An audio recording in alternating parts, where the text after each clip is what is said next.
Senator, I want to ask you first of all about California. There's a new poll from the Public Policy Institute of California, which has a good reputation, showing Secretary Clinton at 48%, you at 41%.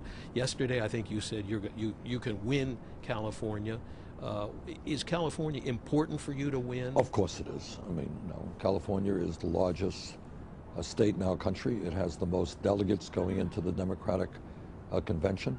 It's very important that we win, and we're going to do everything we can to win it here. And I think that poll, to me, is encouraging.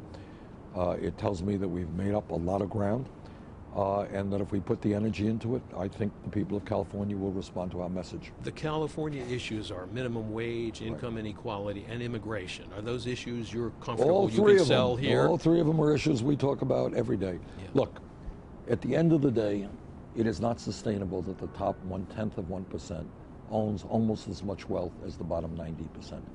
It is not sustainable that the rich get much richer and almost everybody else gets poorer. It is not fair in terms of the minimum wage that people are working for $10 an hour. You can't make it on $10 an hour. I believe that we've got to raise the minimum wage to $15 an hour. Nationally? Yes, nationally, right. That's the best way to do it. And I know there are cities in California that are moving forward, LA, San Francisco, I believe. But at the end of the day, I want to see this nationally. People who work 40 hours a week should not live in poverty. In terms of immigration, we have 11 million undocumented people. They need a path towards citizenship. We need comprehensive immigration reform. I believe that very strongly. Some Democrats I've talked to, some of whom maybe support your opponent, say, the numbers don't work out for you to win the nomination, and they say maybe it's time for you to step aside gracefully so the party can really focus its attention on Donald Trump or whoever the opponent's. Well, let me answer that in about 87 different ways. Number one, we think there is a path toward victory. Just yesterday, we won victories in Utah and Idaho with 78% of the vote. I'm not going to tell you it's easy, but we started off this campaign at 3% in the polls. We were 70 points behind. CBS had a poll the other day. We were 5 points behind. So we have made tremendous progress, and we're going to keep going, and we think there is a path to a victory. And I'll tell you something else. What every national poll is showing is that Bernie Sanders defeats Donald Trump with much bigger numbers than does Hillary Clinton. And in fact, the last CNN poll had us beating him by 20 points. So if the Democrats want somebody who will defeat Trump, and that's what Democrats do, it's what I do, I think I am that candidate. The big issue of the day, of course, is terrorism because of the attack in Belgium. Secretary Clinton gave a speech at Stanford today outlining her position in terms of how to destroy ISIS. Can you give me some of the key components of your plan? Absolutely. Look, ISIS is a barbaric organization that must be destroyed. The way you do it, in my view, is you aggressively put together a coalition of Muslim countries on the ground. Not American troops, Muslim countries supported by the United States, supported by the UK, supported by France. A coalition. Hopefully we have learned a lesson from Iraq. Hillary Clinton voted for that disastrous war. I did not. So I want a coalition. We have the manpower, we have the troop power in the region to destroy ISIS, and that's what we've got to do. Second of all, of course, we got to defend the United States from terrorist attacks as well as our allies around the world. I want to ask you just, some of the Republicans have, as you know, suggested yesterday that we should have police patrolling Muslim neighborhoods, that we should cut off access to Syrian refugees and so on and use waterboarding to get information. I think that is just the exact opposite of what we should do. We are confronting a terrorist organization named ISIS. We are not fighting one of the largest religions in the world, or Muslims who are in this country, 99.9% of whom are peaceful people who are very good Americans. And the idea that we get engaged in torturing, what does this say to the whole world about what the United States is? We want the people around the world to respect us, to respect who we are as a people. To go around saying we hate Muslims, we don't want them in this country, we're going to patrol their communities, we're going to torture people, man, that is not what this country is about. And it is something very, very opposite of everything that I believe in. When you got into this race, did you get in to make a point and to raise issues like income equality and the issues that are important to you that many Americans hadn't really heard much about?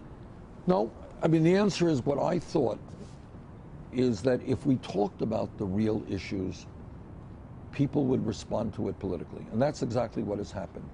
So I think the fact that so many of our people are working 2 or 3 jobs, going nowhere economically, and almost all new income is going to the top 1%. Yeah, I thought people would respond to that, but I wasn't doing it just to get the message out.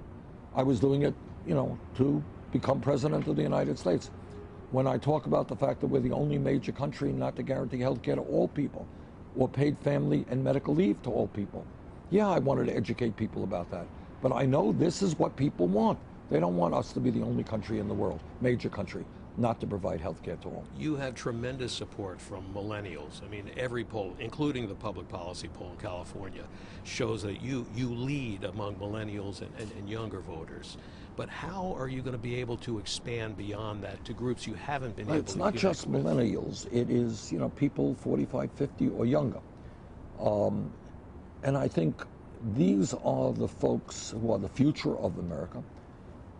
I think we will win here in California if we are successful in getting our supporters out to vote. Mm-hmm. When we do that, we do very well.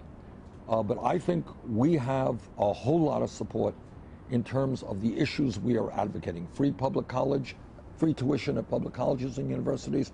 It is extremely popular, not only with young people, with their parents. Healthcare for all is a right, rebuilding a crumbling infrastructure, raising the minimum wage to $15 an hour, pay equity for women. Those are issues the American people are responding to, in addition to the need to move boldly on climate change, an issue obviously that has impacted California. You've done really well in the caucus states, as you did last night and the week before.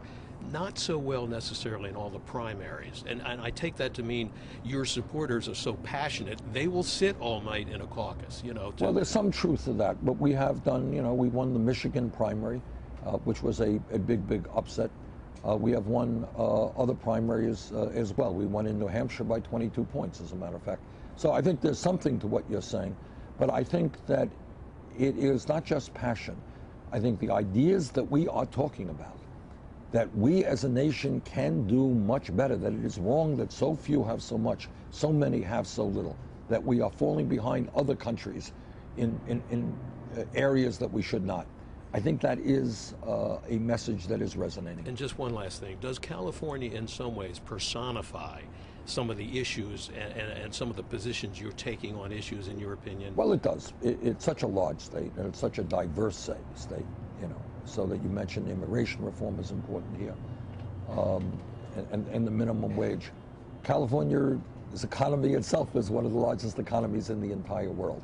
So I think it does reflect, as a state unto itself, many of the issues we are talking about. It's also a very democratic and very progressive state. That's now, right. And those are positions, right? Well, that is why I think we got a good shot to win. Secretary Clinton did very well in the South. South is perhaps the most conservative part of America. When we head west to California, to Oregon, to Washington, those are not necessarily conservative states. Thank you, sir. I Thank really you very appreciate much. it. Okay. Pleasure to talk to you. Get a 2-shot?